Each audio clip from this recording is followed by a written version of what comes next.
સૃષ્ટિ અને સંસાર શ્રેણીમાં ફરી એકવાર સ્વાગત છે સૌ શ્રોતાઓનું. નમસ્કાર.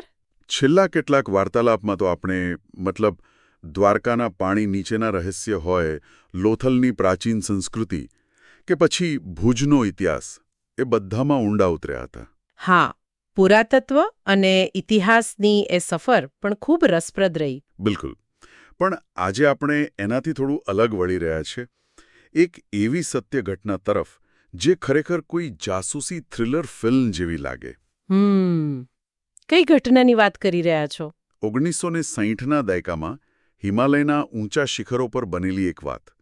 અને એ પણ એવી કે જે વર્ષો સુધી ગુપ્ત રહી. એટલે બની શકે કે ઘણા શ્રોતાઓ માટે આ વાત સાવ નવી હોય. અચ્છા, એટલે કે કોઈ ગુપ્ત મિશન જેવી વાત? એકદમ.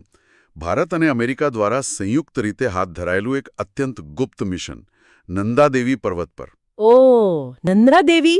આ તો ખરેખર રસપ્રદ લાગે છે.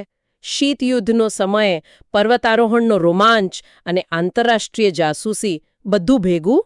હા, તો ચલો આજે આ ઓછી જાણીતી પણ ખૂબ જ રોમાંચક કથાના પાના ઉથલાવીએ. સમજવાનો પ્રયાસ કરીએ કે એ સમય કેવો હતો, રાજકીય પરિસ્થિતિ શું હતી અને આ મિશનમાં કેવા કેવા જોખમો હતા. જરૂર. આ વાત છે 1960ના દાયકાના મધ્યભાગની. દુનિયા ત્યારે શીત યુદ્ધમાં વહેંચાયેલી હતી. અમેરિકા અને સોવિયત સંઘ વચ્ચે તણાવ ચરમસીમા પર હતો. અને એમાં ચીનનો પરમાણુ કાર્યક્રમ પણ ઉમેરાયો, ખરું ને? બરાબર.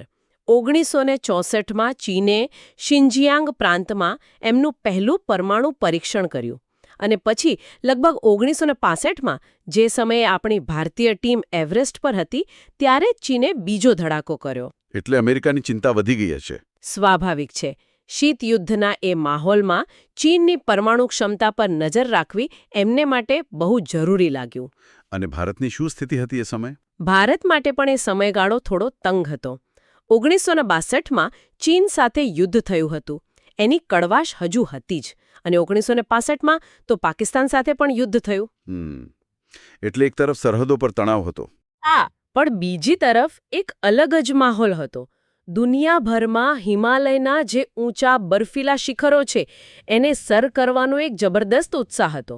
જાણે પર્વતારોહણનો સુવર્ણ યુગ ચાલી રહ્યો હતો. અને એ જ સુવર્ણ યુગમાં ભારતે પણ ઇતિહાસ રચ્યો નહીં? 1965માં? બિલકુલ. 1965માં ભારતીય પર્વતારોહણ માટે બહુ મોટો દિવસ હતો. કેપ્ટન મનમોહનસિંહ કોહલી, આપણે એમને MS કોહલી તરીકે વધુ ઓળખીએ છીએ. હા, MS કોહલી. એમના નેતૃત્વ હેઠળ ભારતે પહેલીવાર સફળતાપૂર્વક એવરેસ્ટ સર કર્યું. અને એ પણ કેવું, એક નહીં, 9 ભારતીયો શિખર પર પહોંચ્યા.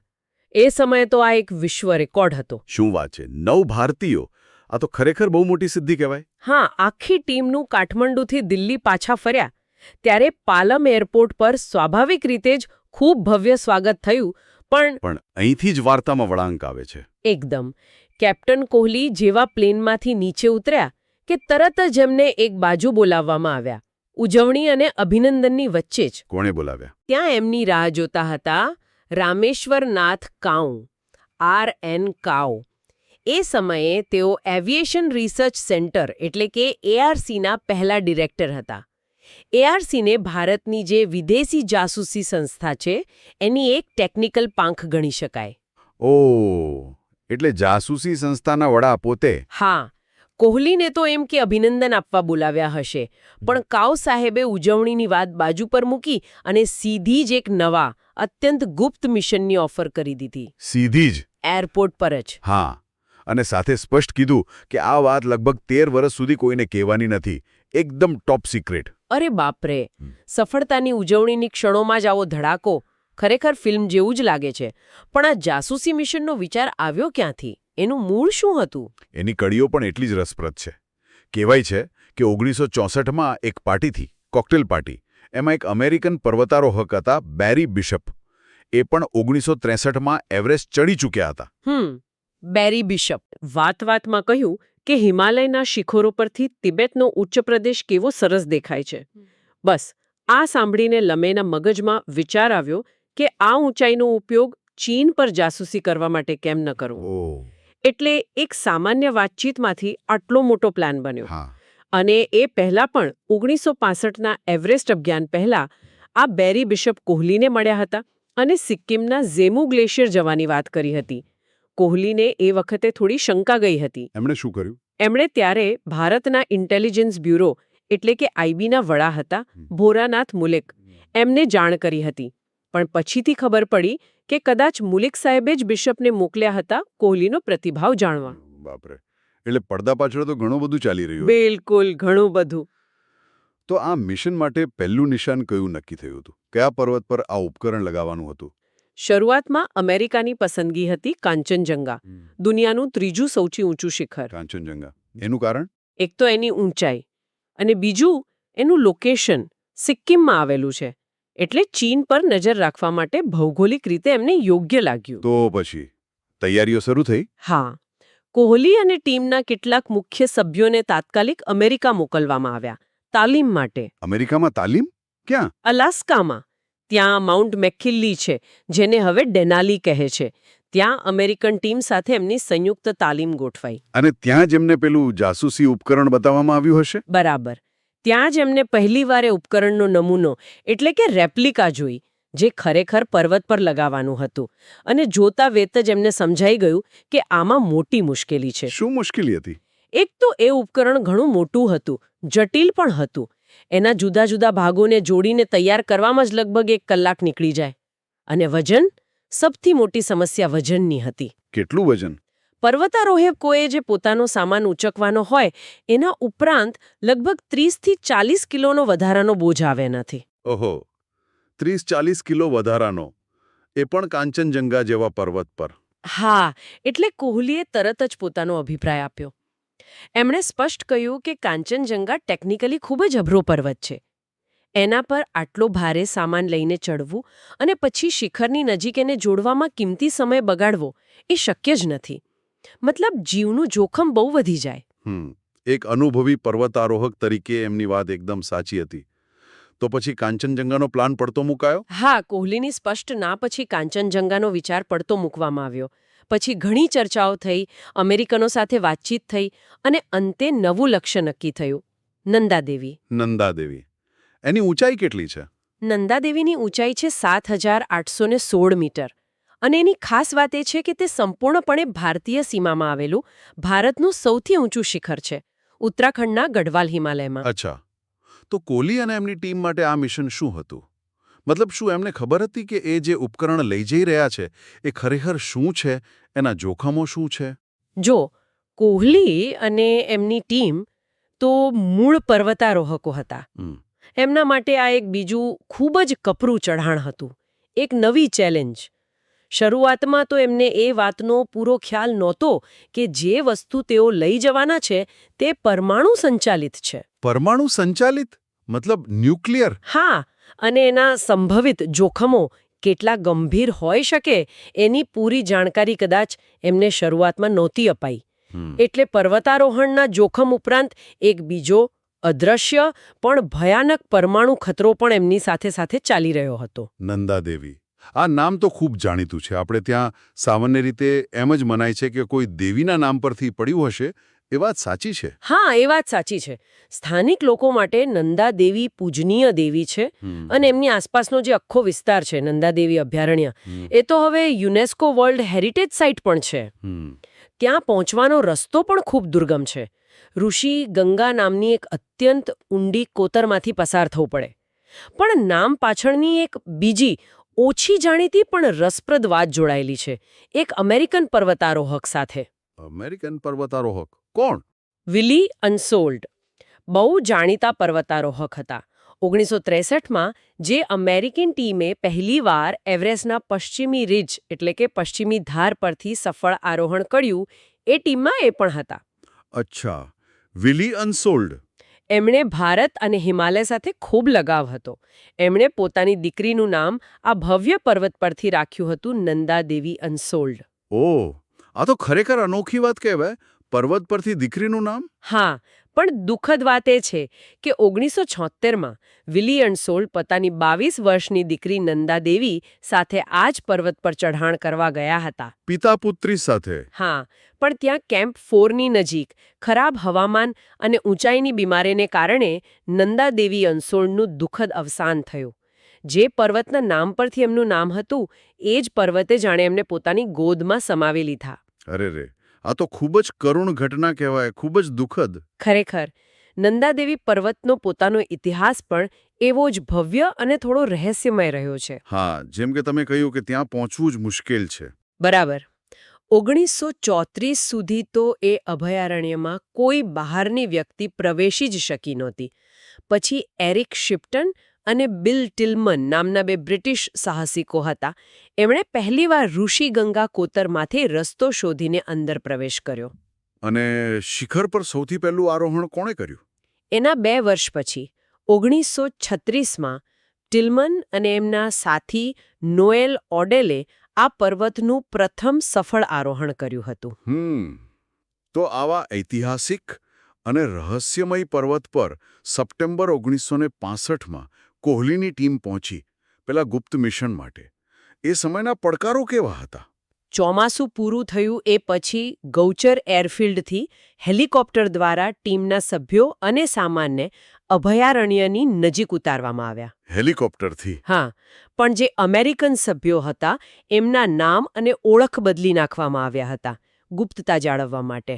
અને બીજો પડકાર એ હતો કે એ જ સમયે ભારત-પાકિસ્તાનનું યુદ્ધ ચાલી રહ્યું હતું. ઓહ હા, 1965નું યુદ્ધ. એટલે સરહદી વિસ્તારમાં ભારે તણાવ હતો. દુશ્મન દેશના પેરાટ્રુપર્સ ઉતર્યા છે એવી અફવાઓ પણ ચાલતી હતી. આવા માહોલમાં આ ગુપ્ત ઓપરેશન કરવાનું હતું. અને પેલું જાસૂસી ઉપકરણ, એ ખરેખર હતું શું? એ કેવી રીતે કામ કરતું હતું? આમ સાદી ભાષામાં સમજાવી શકશો? ચોક્કસ. જુઓ, એનું ટેકનિકલ નામ હતું snap 19C. Snap 19C. Snap? હા, સ્નેપ એટલે system for nuclear auxiliary power, મતલબ કે પરમાણુ ઊર્જાથી ચાલતી સિસ્ટમ. આ એક પ્રકારનું આરટીજી હતું, રેડિયો આઇસોટોપ થર્મોઇલેક્ટ્રિક જનરેટર. બાપરે, આ તો બહુ અઘરા નામ છે. સાદી ભાષામાં? સાદી ભાષામાં કહીએ તો એ એક નાનકડી ન્યુક્લિયર બેટરી જેવું હતું. Nuclear battery? હા, એમાં પ્લુટોનિયમ 238 નામનો એક રેડિયોએક્ટિવ પદાર્થ હતો જે ખૂબ જ ગરમી છોડે. મતલબ એનો કુદરતી ગુણધર્મ છે ગરમી ઉત્પન્ન કરવાનો. આ ગરમીને ખાસ સાધનો, જેને થર્મોકપલ્સ કહેવાય, એના દ્વારા સીધી વીજળીમાં ફેરવી દેવામાં આવતી. આમાં કોઈ ફરતા ભાગો નહોતા, એટલે વર્ષો સુધી ખૂબ જ ઠંડી અને દુર્ગમ જગ્યાએ પણ સતત વીજળી પેદા કરી શકે. અને આ વીજળીનો ઉપયોગ શું કરવાનો હતો? મુખ્ય હેતુ શું હતો? મુખ્ય હેતુ હતો ચીનના શિન્જિયાંગ પ્રાંતમાં જે મિસાઇલ પરીક્ષણો થતા હતા એના પર નજર રાખવાનો. આ ઉપકરણ એ પરીક્ષણો દરમિયાન છોડવામાં આવતા રેડિયો સિગ્નલ, જેને ટેલિમેટ્રી સિગ્નલ કહેવાય, એને પકડવા માટે બનાવ્યું હતું. એ સિગ્નલમાં શું હોય? એમાં મિસાઇલની ગતિ, એની દિશા, એની ઊંચાઈ, બીજી બધી ટેકનિકલ માહિતી હોય. આ ઉપકરણમાં શું શું હતું? તો 2 ટ્રાન્સીવર હતા, સિગ્નલ પકડવા અને મોકલવા માટે. એક મોટો એન્ટેના હતો લગભગ 6 ફૂટ ઊંચો, અને પેલી ન્યુક્લિયર બેટરી એટલે કે સ્નેપ જનરેટર. અને એમાં પ્લુટોનિયમ હતું? હા, એ જનરેટરમાં પ્લુટોનિયમની 7 નાની કેપ્સ્યુલ હતી. આખું ઉપકરણ મળીને લગભગ 30 કિલો વજનનું હતું. પ્લુટોનિયમ, આ નામ સાંભળીને જ આમ ડર લાગે. આ કેટલું જોખમી હતું? ખૂબ જ જોખમી, અત્યંત જોખમી. પ્લુટોનિયમ 238 એ ખૂબ જ ઝેરી અને રેડિયોએક્ટિવ પદાર્થ છે. જો કોઈ કારણસર આ ઉપકરણ તૂટે અને પ્લુટોનિયમ બહાર હવામાં કે પાણીમાં ભળે તો એ પર્યાવરણ માટે ભયંકર ખતરો બની શકે. ખાસ કરીને જો એ નંદાદેવીના ગ્લેશિયરમાંથી પીગળીને ઋષિગંગા અને પછી આગળ જતા ગંગા નદીના પાણીમાં ભળે તો લાખો લોકોના સ્વાસ્થ્ય માટે લાંબા ગાળાનું ગંભીર જોખમ ઊભું થઈ શકે. આ કોઈ સામાન્ય કેમિકલ પ્રદૂષણ જેવું નથી. આ રેડિયોએક્ટિવ ઝેર છે. બાપરે! અને બીજો કોઈ ખતરો? બીજો ખતરો એ હતો કે જો આ ઉપકરણ કોઈ ખોટા હાથોમાં પહોંચી જાય, મતલબ કે કોઈ આતંકવાદી જૂથ કે દુશ્મન દેશના હાથમાં આવી જાય તો એનો દુરુપયોગ થઈ શકે. ખરેખર આ તો બહુ જ સંવેદનશીલ અને જોખમી વસ્તુ હતી. એને લઈ જવામાં કેવી સાવચેતી રાખી હતી? એને મુખ્યત્વે શેરપાઓ દ્વારા ઉચકીને લઈ જવામાં આવ્યું હતું. એક રસપ્રદ વાત એ છે કે ઉપકરણ ગરમી છોડતું હતું, એટલે શેરપાઓને ઠંડીમાં એને ઉચકવું ગમતું. અચ્છા. પણ સાવચેતી તો રાખવી જ પડે, એટલે જે શેરપા એને લઈ જાય એના કપડા પર એક ખાસ સફેદ રંગનો પેચ લગાવવામાં આવતો, જો રેડિયેશન લીક થાય તો એ પેચનો રંગ બદલાઈ જાય. ઓ એટલે તરત ખબર પડે. હા, અને બીજું એ કે કોઈ એક વ્યક્તિ એને સતત 4 કલાકથી વધુ સમય માટે ન ઉંચકી શકે એવી મર્યાદા રાખવામાં આવી હતી.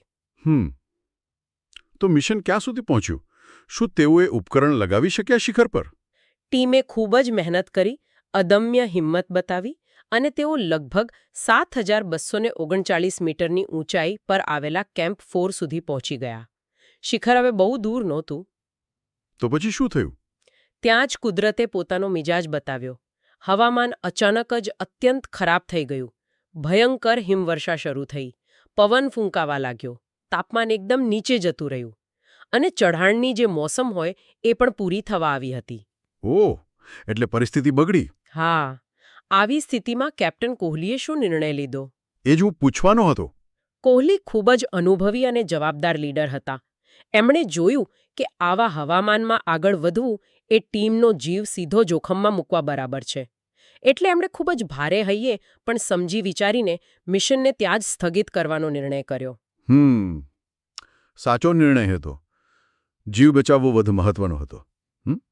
પણ પેલા ઉપકરણોનું શું થયું જે આટલું જોખમી હતું? એને એમ તો છોડી ન દેવાય.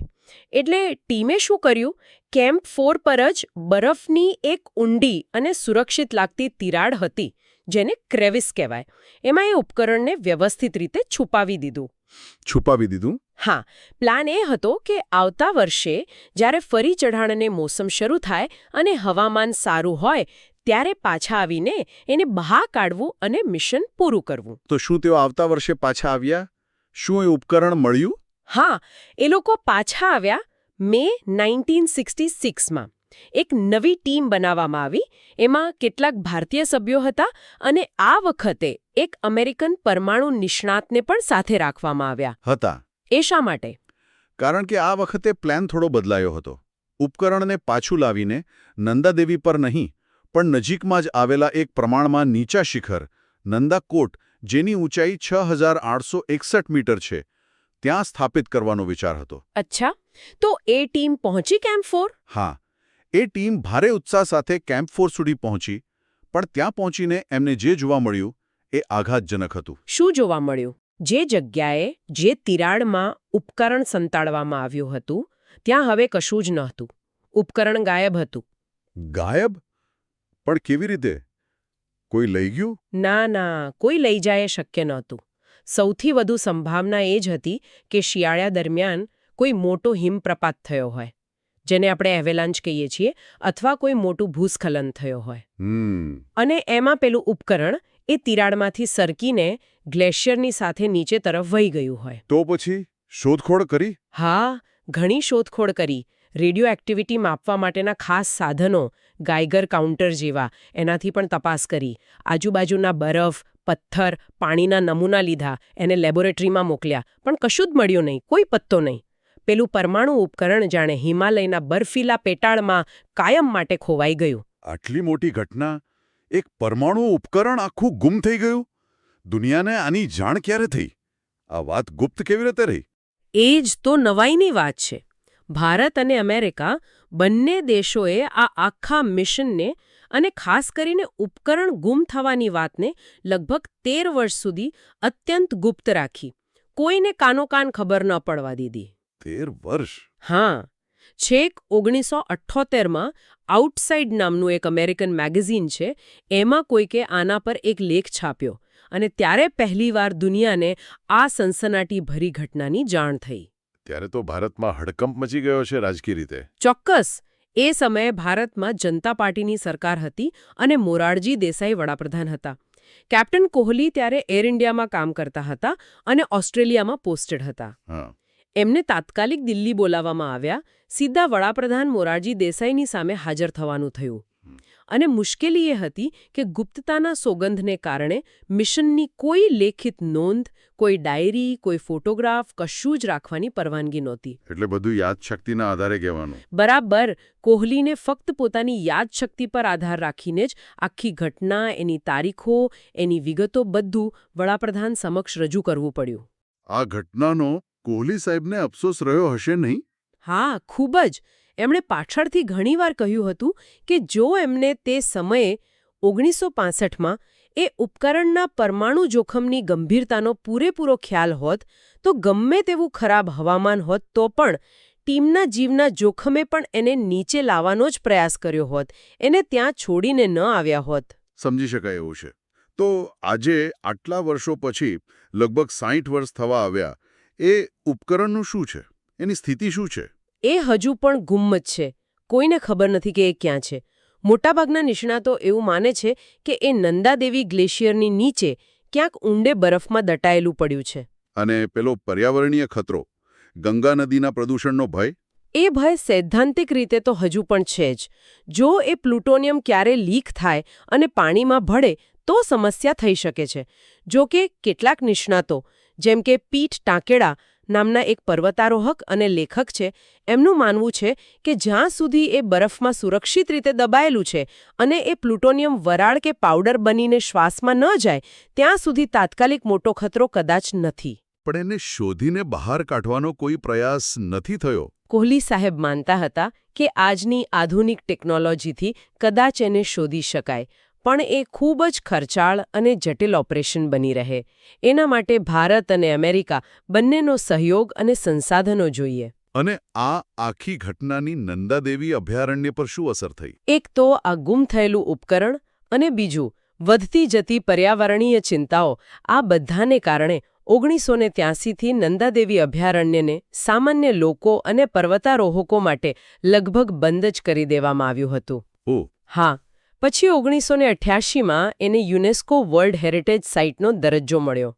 જો કે હમણાં છેલ્લા કેટલાક વર્ષોમાં ખૂબ જ મર્યાદિત સંખ્યામાં ખાસ પરવાનગી સાથે ઇકો ટુરિઝમ અને અમુક વૈજ્ઞાનિક કે પર્વતારોહણ અભિયાનો માટે તેને ફરીથી ખોલવામાં આવ્યું છે. આ મિશન સાથે જે મુખ્ય લોકો જોડાયેલા હતા એમનું પછી શું થયું? કેપ્ટન કોહલી વિશે તો આપણે જાણીએ જ છીએ કે એમને પછી પણ દેશ માટે ઘણું કામ કર્યું. હા, કેપ્ટન કોહલી તો ભારતીય પર્વતારોહણના ભીષ્મ પિતામહ જેવા ગણાયા. એમણે એર ઇન્ડિયામાં લાંબો સમય સેવા આપી, હિમાલયન એન્વાયરમેન્ટ ટ્રસ્ટની સ્થાપના કરી અને જીવનભર હિમાલયના પર્યાવરણના રક્ષણ માટે લડતા રહ્યા. એમને પદ્મભૂષણ અને અર્જુન એવોર્ડ જેવા અનેક સન્માનો મળ્યા. ખૂબ જ દુઃખદ છે કે તાજેતરમાં જ 23 જૂન 2025ના રોજ 93 વર્ષની ઉંમરે એમનું અવસાન થયું. હા, એ ખૂબ દુઃખદ સમાચાર હતા.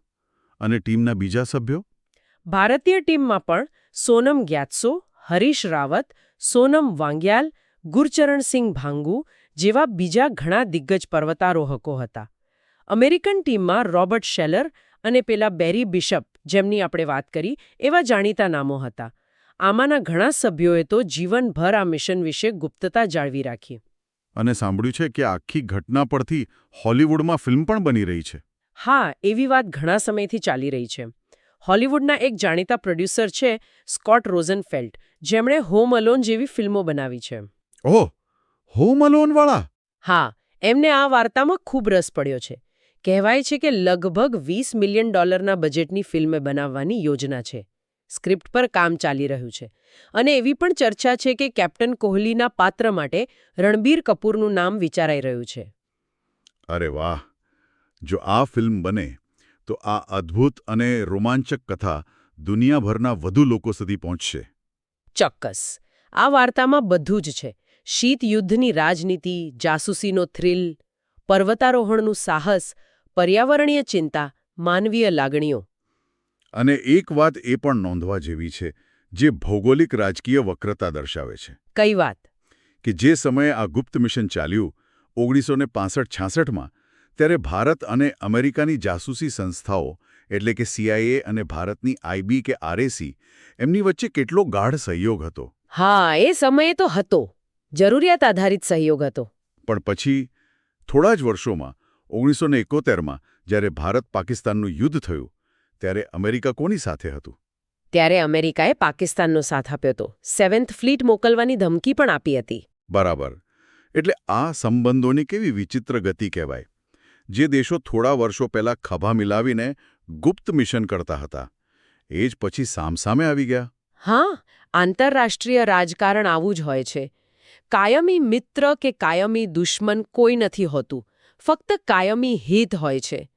આ મિશન એ સમયના એ અસ્થિર પણ જરૂરિયાત આધારિત સંબંધોનું એક અનોખું ઉદાહરણ પૂરું પાડે છે. સાચી વાત.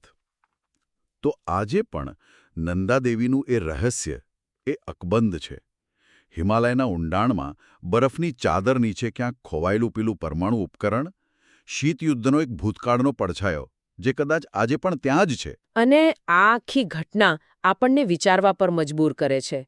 એક તરફ પર્વતોને જીતવાની માનવીય મહત્વાકાંક્ષા છે અને બીજી તરફ રાષ્ટ્રો વચ્ચેની શંકા, સ્પર્ધા અને જાસૂસીની જરૂરિયાત. આ બંનેનો કેવો ખતરનાક અને વિચિત્ર સંગમ અહીં જોવા મળે છે. કોને ખબર, હિમાલય જેવા પર્વતો આવા તો બીજા કેટલાય રહસ્યો પોતાની છાતીમાં સંઘરીને બેઠા હશે. ખરેખર વિચારવા જેવો મુદ્દો છે. નંદાદેવી મિશન પરની આ ઊંડાણપૂર્વકની વાતચીતને આપણે હવે અહીં વિરામ આપીએ. સૃષ્ટિ અને સંસાર શ્રેણી હેઠળ આવી અનોખી, રોમાંચક અને ક્યારેક ઓછી જાણીતી વાતો સૌ શ્રોતાઓ સુધી પહોંચાડવાનો અમને હંમેશા આનંદ રહે છે. અને શ્રોતાઓને પણ વિનંતી કે આજના વાર્તાલાપ અંગેના એમના વિચારો, એમના પ્રતિભાવો અમને જરૂર જણાવે. એમનું પ્રોત્સાહન જ અમને આવા નવા વિષયો પર વધુ વાત કરવા માટે પ્રેરણા આપે છે. અને હા, આ સમગ્ર શ્રેણી પાછળ જેમનો વિચાર અને જેમની મહેનત રહેલી છે એવા આપણા નિર્માતા શ્રી કેતનભાઈ જણસારીનો પણ આપણે સૌ આભાર માનીએ. ફરી મળીશું સૃષ્ટિ અને સંસારમાં એક નવી રસપ્રદ કથા સાથે. ત્યાં સુધી રજા આપશો. આવજો. આવજો.